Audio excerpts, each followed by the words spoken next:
So I've got the Beretta Cougar right here. This is the Model D, which means that its hammer does not have a spur on it, but it is an exposed hammer nonetheless, but it is double action only. Honestly, this is one of the smoothest, most well-made firearms I've ever held in my life.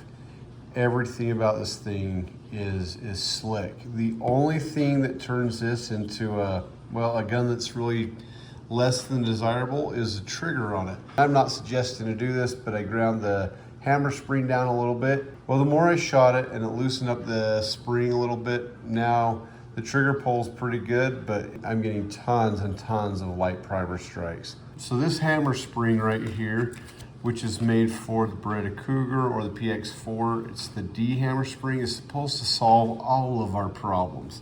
I don't know if that's true or not, but I do know that the spring that I got in here right now is not working the way it should be anymore. And that is 100% my own fault. What I'm hoping for is that the trigger pull is decent. I'm not even hoping for great. I'm just hoping for decent and that it loosens up over time. All you need to do is take off the scales here. You can actually leave the slide on, but you're gonna push out this pin right here. Right here, you've got the hammer spring and it's got a little guide rod right here in the back of the pistol. This little plug is how you access it, and the way you get the plug out is getting that pin out. Now you can push on that pin, it comes out easy, or you just push on this base here, and it should reduce the friction enough that that pin starts to come out. There we go. Just had to kind of jiggle it back and forth. There's not a lot of movement in it at all. That's all you gotta do. If it is a little bit firm, then go ahead and use some type of punch to get that out. You got the hammer spring right in there. All you gotta do, just tip that up. This one is the new factory one. This is the one that I ground down a little bit. Now you get that in, just gonna slide the spring down.